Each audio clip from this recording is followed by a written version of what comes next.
Bismillahirrahmanirrahim.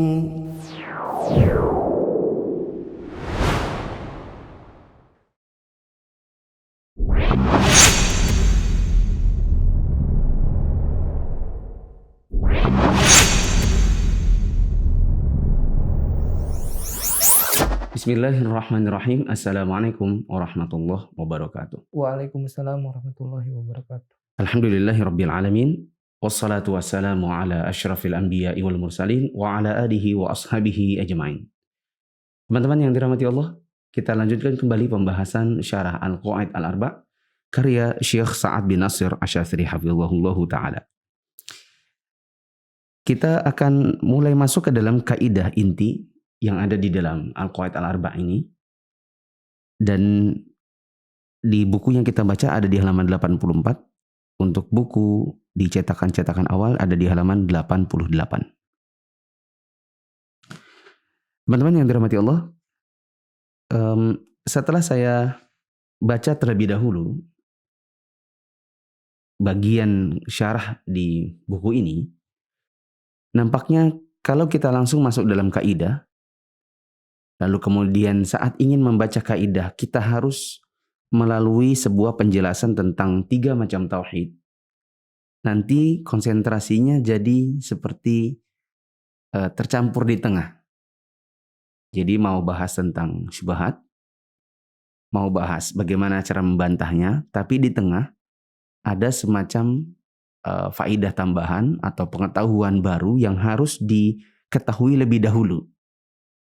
Maka pada kesempatan hari ini, kita coba untuk membaca syarah Syekh Syadzili tentang 3 macam tauhid. Baru kemudian di pertemuan selanjutnya kita masuk ke kaidahnya. Dalam keadaan kita sudah punya dasar-dasar tentang 3 macam tauhid ini. Supaya pemahamannya tidak ada di tengah, tapi diletakkan di awal. Baru kemudian di materi selanjutnya kita baca kaidahnya dan bagaimana membantah syubhatnya, begitu. Kita langsung lompat terlebih dahulu dalam pembagian tauhid. Kalau di buku cetakan-cetakan baru ada di halaman 86 dan di cetakan lama ada di halaman 90. Nah, coba dibaca. Tauhid rububiyah adalah mengesahkan Allah Subhanahu wa taala pada hal-hal yang Dia kerjakan terhadap hamba-hambanya. Kemudian, tauhid uluhiyah adalah mengesahkan Allah Subhanahu wa taala pada hal-hal yang dikerjakan hambanya kepadanya. Semisal ibadah yang hanya boleh ditunjukkan kepadanya. Ada jenis tauhid yang ketiga, yaitu tauhid asma wa sifat. Jika ada yang bertanya, dari mana pembagian tauhid seperti ini? Kita jawab bahwa para ulama membagi tauhid menjadi 3 seperti ini berdasarkan dalil-dalil Al-Quran dan Sunnah yang banyak yang melengkapi satu sama lain. Di antaranya, pertama, istiqra atau penelitian yang dalam terhadap nas-nas syar'i yang menunjukkan pengesahan Allah baik dalam hal yang Dia kerjakan terhadap hambanya maupun hal-hal yang dikerjakan hambanya kepadanya. Jika seseorang membaca surat apapun di dalam Al-Quran, dia akan mendapati hal di atas secara nyata dan gamblang. Misalnya, Allah berfirman, Alhamdulillahirabbil alamin, Ar-Rahmanir-Rahim, Maliki yaumiddin. segala puji bagi Allah, Tuhan semesta alam, Maha Pemurah lagi Maha Penyayang, yang menguasai hari pembalasan. Quran Surat Al-Fatihah ayat 2-4. Ayat-ayat ini berhubungan dengan Allah, nama-nama dan sifat-sifatnya. Ini dalil untuk satu jenis tauhid, yakni tauhid asma wa sifat. Kemudian Allah berfirman, Iyyaka na'budu wa iyyaka nasta'in. hanya Engkaulah yang kami sembah, dan hanya kepada Engkaulah kami meminta pertolongan. Quran Surat Al-Fatihah ayat 5. Ayat ini berhubungan dengan perbuatan kita sebagai hambanya. Ini dalil untuk jenis tauhid yang kedua, yakni tauhid uluhiyah. Kedua, bahwa Allah Subhanahu wa taala membedakan ketiga jenis tersebut pada beberapa ayat dalam kitabnya. Misalnya Allah berfirman, Rabbus samawati wal ardi wa ma bainahuma fa'budhu wastabir li'ibadatihi hal ta'lamu lahu samiyya.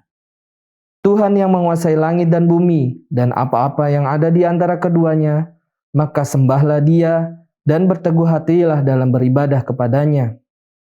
Apakah kamu mengetahui ada seseorang yang sama dengan Dia yang patut disembah? Quran Surat Maryam ayat 65. Firman-Nya, Rabbus samawati wal ardi wa ma bainahuma. Tuhan yang menguasai langit dan bumi dan apa-apa yang ada di antara keduanya adalah dalil untuk tauhid rububiyah. Sedangkan firman-Nya, Fa'buduhu wastabir li'ibadati.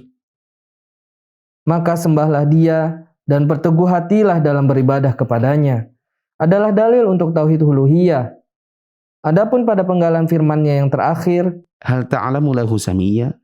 apakah kamu mengetahui ada seseorang yang sama dengan Dia yang patut disembah? Adalah dalil berkenaan dengan tauhid asma wa sifat. Ketiga, bahwasanya Allah Subhanahu wa taala telah mengabarkan bahwa penduduk Mekah, bangsa Arab, dan bahkan seluruh manusia mengakui adanya tauhid rububiyah, di mana semata-mata pengakuan mereka tidak langsung membuat mereka dianggap masuk ke dalam Islam. Ini sebagaimana yang terdapat pada firman Allah, Wala in sa'altahum man khalaqas samawati wal ardu wa sakhkhara asy-syamsa wal qamar la yaqulunna Allah. dan sesungguhnya jika kamu tanyakan kepada mereka, siapakah yang menjadikan langit dan bumi serta menundukkan matahari dan bulan? Tentu mereka akan menjawab, Allah. Quran Surat Al-Ankabut ayat 61. Juga dalam firman Allah, Wala in sa'altahum man nazzala minas sama'i ma'a fa ahya bihil ardu min ba'di mautiha la yaqulunna Allah. Qul alhamdulillah bal aktsaruhum la ya'qilun. dan sesungguhnya jika kamu menanyakan kepada mereka, siapakah yang menurunkan air dari langit lalu menghidupkan bumi dengan air itu sesudah matinya? Tentu mereka akan menjawab, Allah. Katakanlah, segala puji bagi Allah, tetapi kebanyakan mereka tidak memahami. Quran Surat Al-Ankabut ayat 63. Dalam kedua nas yang bersambungan di atas, begitu juga pada berbagai nas yang lain, terdapat dalil bahwa orang-orang kafir yang hidup di zaman Nabi SAW dahulu juga mengakui tauhid rububiyah. Akan tetapi, semata-mata mengakui adanya tauhid rububiyah tidak membuat mereka dianggap masuk ke dalam Islam. Teman-teman yang dirahmati Allah, demikian tadi beberapa penjelasan dari Syekh Sa'ad Asy'ashari tentang pembagian tauhid. Ini yang tadi di awal saya katakan, kalau kita sedang ingin membaca kaidah, lalu kemudian kita ingin mengetahui tentang bantahan, terus tiba-tiba di tengah ada penjelasan hal yang sifatnya mendasar yang kita butuh untuk tahu, khawatirnya itu mendistrak fokus kita dalam pembahasan kaidah tersebut. Ya. Membahas kaidah, tengah-tengah tiba-tiba ada pembahasan yang lain, lalu kemudian pembahasannya kembali ke lanjutan di awal. Makanya ini saya letakkan di bagian awal, supaya kita pahami dulu bersama. Nanti di video berikutnya baru kemudian kita letakkan kaidah dan bantahannya, sedangkan dasarnya sudah kita pahami lebih awal. Begitu. Teman-teman yang dirahmati Allah, tauhid sudah sama-sama kita pahami. Kita mengesahkan Allah. Hanya saja ada beberapa hal atau beberapa cabang dari tauhid ini yang perlu kita pahami dan kita bisa beda-bedakan. Karena orang-orang kafir di zaman dahulu itu tidak bisa membedakan mana tauhid rububiyah, mana tauhid uluhiyah yang sebagaimana sudah kita baca. Sehingga bagi mereka cuma sekedar tauhid di bagian rububiyah dianggap udah selesai. Padahal harusnya tahu apa itu uluhiyah dan menerapkannya. Mungkin sebagian dari teman-teman khususnya yang baru belajar akan bergelayut di benaknya. Apa sih uluhiyah? Apa sih rububiyah? Dari tadi kita baca ini ya sekedar baca tapi belum paham. Ya, maka sekarang kita pahamkan. Kita mulai dari awal tadi. Tauhid rububiyah adalah mengesahkan Allah dalam hal yang Allah kerjakan terhadap hambanya. Sedangkan tauhid uluhiyah mengesahkan Allah dalam hal yang dikerjakan hamba kepadanya. Untuk memudahkan kita dalam memahami tentang tauhid uluhiyah dan rububiyah ini, mari kita bikin analogi-analogi dan teka-teki terlebih dahulu ya untuk bisa menjadi jembatan pemahamannya. Coba sebutkan beberapa pekerjaan murid di sekolah. Yang pertama, datang tepat waktu ke sekolah. Terus, Kemudian hormat kepada guru. ya, Mengerjakan tugas-tugas yang diberikan oleh guru. ya. Kemudian pekerjaan guru di sekolah. Pekerjaan guru di sekolah. Pertama, memberikan pendidikan kepada murid-muridnya. Kemudian yang kedua, memeriksa hasil tugas dari murid-muridnya. Yang ketiga, memenuhi tanggung jawab beliau sebagai guru kepada dinas pendidikan. Ya boleh. Oke. Sekarang coba dijawab. Mana pekerjaan murid dan mana pekerjaan guru? Jadi antum cuma menjawab, ini murid, ini guru. Ya, jadi saya bolak-balik ini. Belajar, Murid, mengerjakan PR, murid, memberi nilai, guru, menghafal, murid, bayar SPP, murid, mengabsen, guru, bikin soal, guru, mengerjakan ujian, murid, mendengarkan dan memperhatikan pelajaran. murid. Nah, sudah bisa dibedakan kan? Baik. Sekarang jembatan ini kita sambungkan kepada perbuatan. Mana perbuatan Allah, mana perbuatan kita sebagai hamba. Menciptakan, Allah, beribadah, hamba, menghidupkan, Allah, berdoa, hamba, meminta, hamba, mematikan, Allah, memberi rezeki, Allah, menurunkan hujan, Allah, menunaikan nazar. hamba. Oke. Sudah kita bisa bedakan mana yang dilakukan Allah, mana yang dilakukan hamba. Ya kan? Tauhid rububiyah adalah pekerjaan Allah kepada hamba. Kita mentauhidkan Allah dalam perbuatan Allah kepada hamba. Tauhid uluhiyah adalah mentauhidkan Allah dalam hal perbuatan hamba kepada Allah. Tadi sudah kita sebutin ya. Ya, antum sudah jawab juga. Menciptakan itu perbuatan siapa? Perbuatan Allah kepada hamba. Berarti tauhid rububiyah adalah mengesahkan Allah bahwa hanya Allah yang menciptakan hambanya. Paham? Paham. Kemudian menghidupkan, mematikan. Itu pekerjaan Allah kepada hambanya. Maka tauhid rububiyah mentauhidkan Allah dalam hal menghidupkan dan mematikan. Tidak ada yang selain Allah yang menghidupkan dan mematikan. Memberikan rezeki, menurunkan hujan. Itu perbuatan Allah kepada hamba. Maka kita mentauhidkan Allah dalam perbuatan Allah yang menurunkan hujan dan rezeki kepada hamba. Itu disebut dengan tauhid rububiyah. Sebaliknya, meminta, berdoa, beribadah, sholat, puasa, zakat, tawaf, haji, umrah, dan lain-lain itu adalah perbuatan yang hamba kerjakan untuk Allah. Maka mentauhidkan Allah dalam masalah ini, bahwa menunjukkan ibadah-ibadah tadi hanya kepada Allah dan tidak kepada selainnya, itu disebut dengan tauhid uluhiyah. Ya. Mudah ya? Insyaallah. Ada tauhid yang ketiga, namanya tauhid asma wa sifat.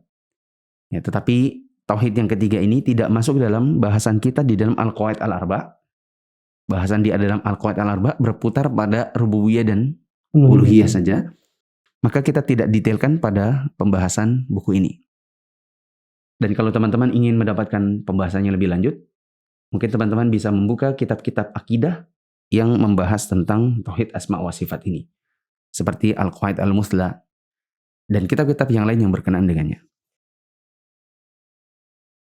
Nah, selanjutnya kata Syekh Syastri, jika ada yang bertanya dari mana pembagian tauhid seperti ini, ya, maka kita katakan ya dari dalil.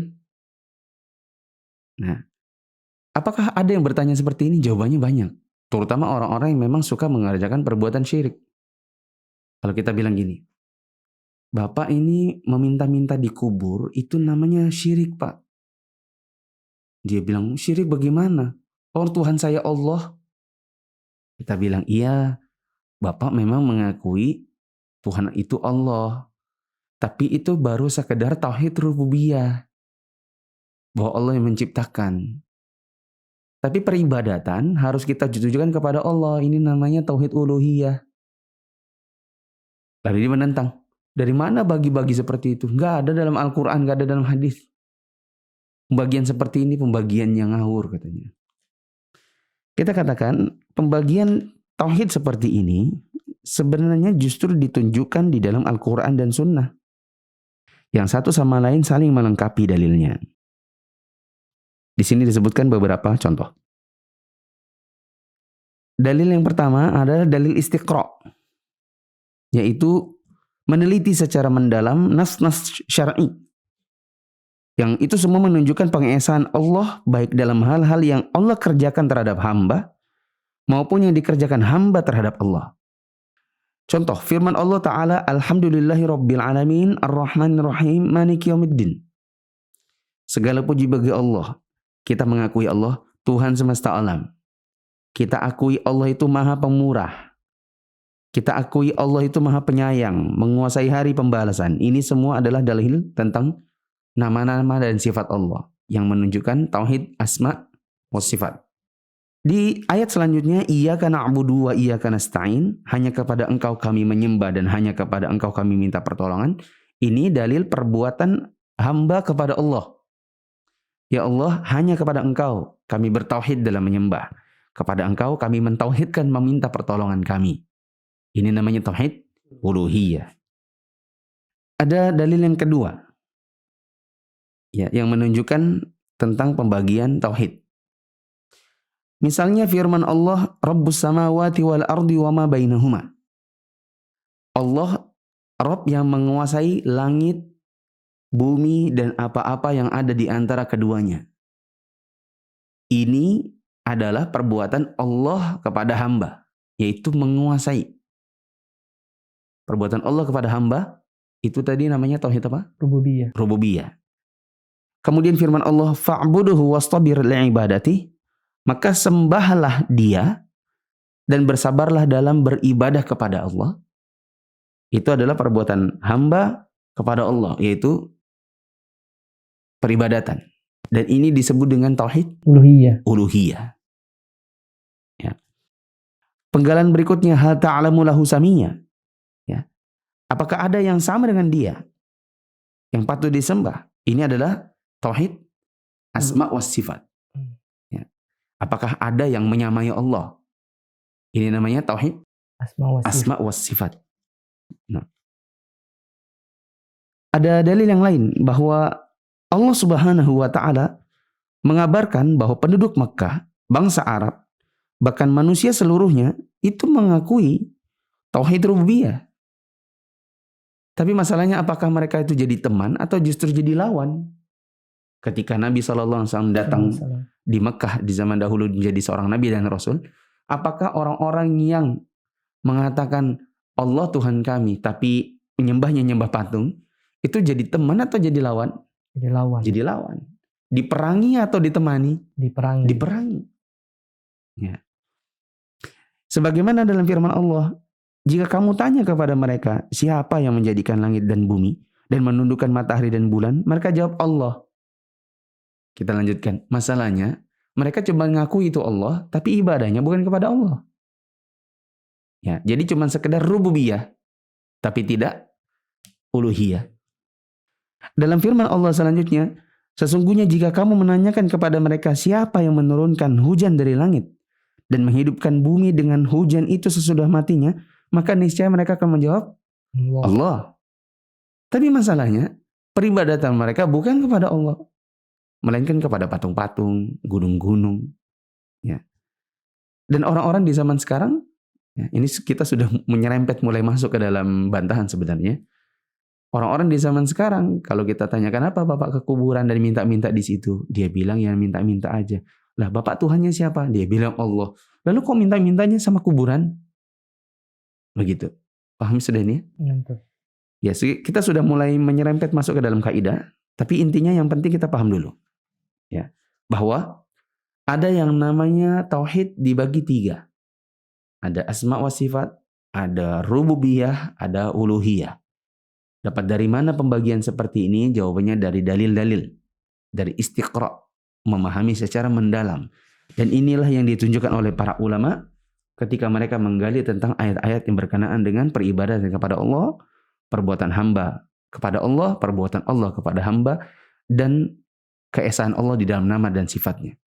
Sehingga disebutlah tauhid rububiyah, uluhiyah, asma wa sifat. Asma wa sifat tidak masuk di dalam pembahasan buku ini, ya, sehingga kita tidak mendetailkan ke arah sana, tapi kita lebih detail kepada dua hal, rububiyah, uluhiyah. Rububiyah, perbuatan Allah kepada hamba.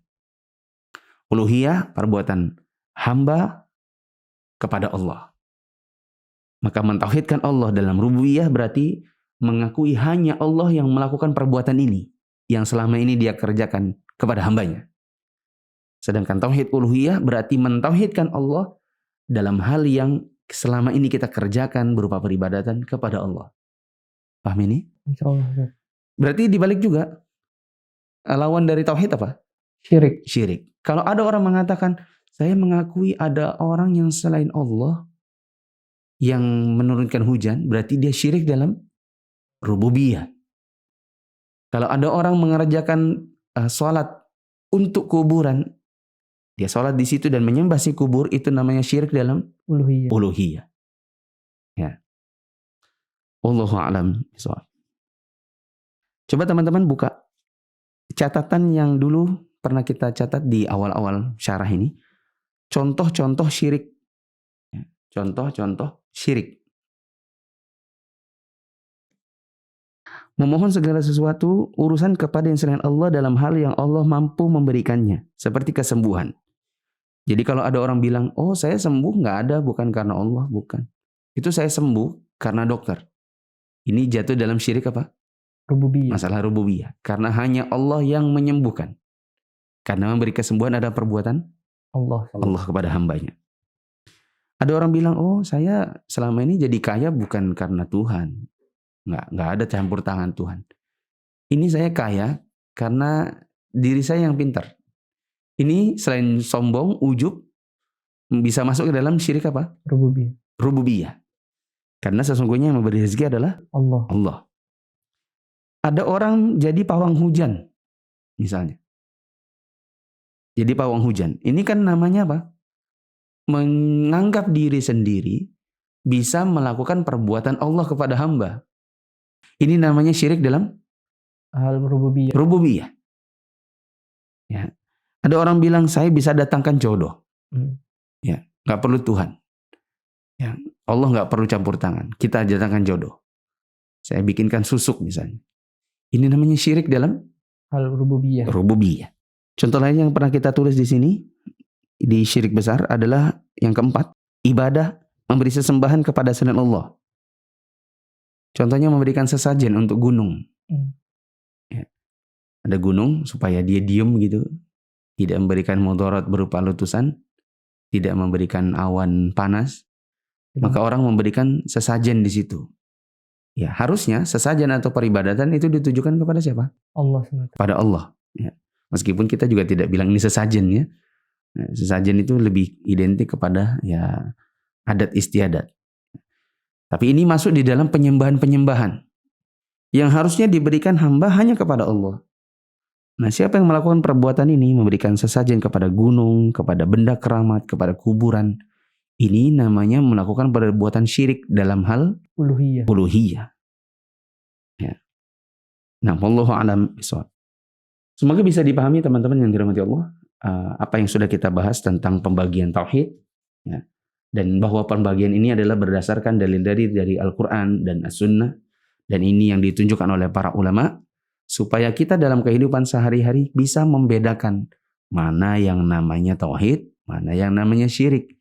Karena sebagian orang yang tidak memahami masalah ini, tidak bisa membedakan mana rububiyah, mana uluhiyah. Mereka jatuh ke dalam kemusyrikan dengan alasan, kan Tuhan saya Allah. Jadi hanya dengan sekedar rububiyah, dia merasa sudah selesai.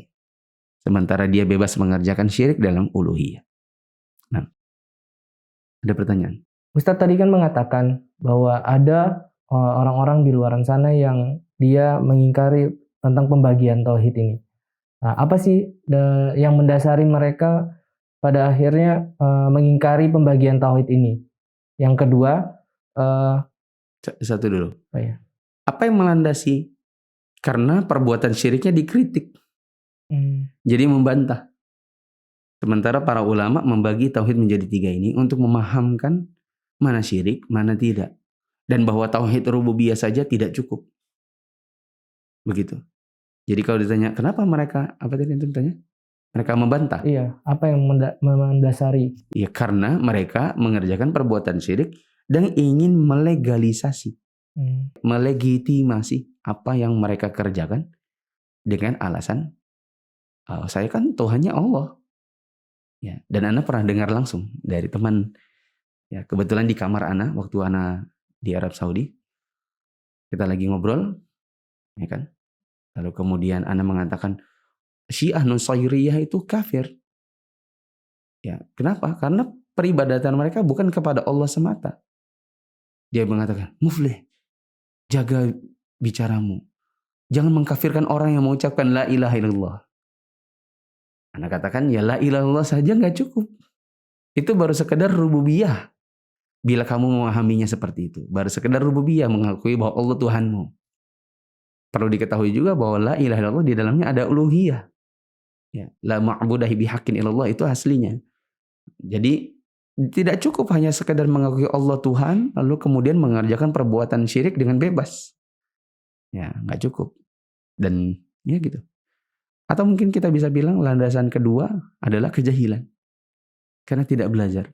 Atau belajar kepada orang yang salah. Yang mengajarkan kemusyrikan justru. Pertanyaan kedua. Lalu bagaimana dengan status keislaman atau keimanan mereka, Ustaz?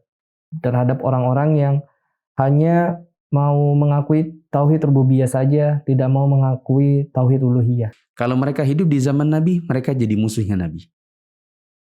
Karena orang-orang kafir di zaman Nabi, itu mereka menyembah Lata, Uzza, Manat dalam keadaan mereka mengetahui bahwa Allah adalah Tuhan mereka. Hanya saja mereka menjadikan berhala-berhala ini sebagai sesembahan mereka di dunia. Jadi kalau orang-orang ini, kata antum tadi, bagaimana kalau orang seperti itu? Bagaimana statusnya? Kita katakan kalau mereka hidup di zaman Nabi, mereka akan dijadikan Nabi sebagai musuh. Begitu. Kalau di zaman sekarang, ya kita jadikan sebagai objek dakwah. Ya, lepas dari statusnya apa? Karena ada juga orang yang mengerjakan tidak tahu. Ada yang belum sampai ilmunya. Ada yang tahu lalu tetap menentang. Ada yang malah ngajak-ngajak orang untuk membenci dakwah tauhid. Ya kan? Statusnya beda-beda. Ada yang sampai ke dalam kekafiran besar, ada yang kafiran kecil. Ada yang memang sudah nyata dia bisa dianggap sebagai orang kafir, tapi ada yang dia muslim tapi diberi uzur karena memang misalnya dia baru masuk Islam. Karena dia belum tahu. Ya. Nah, wallahu a'lam. Ini saja dulu. Teman-teman yang dirahmati Allah, demikian pertemuan kita pada hari ini. Insyaallah kita akan lanjutkan pada pertemuan yang akan datang. Subhanakallahumma wa bihamdika asyhadu an la ilaha illa anta astaghfiruka wa atubu ilaik. Wassalamualaikum warahmatullahi wabarakatuh. Waalaikumsalam warahmatullahi wabarakatuh.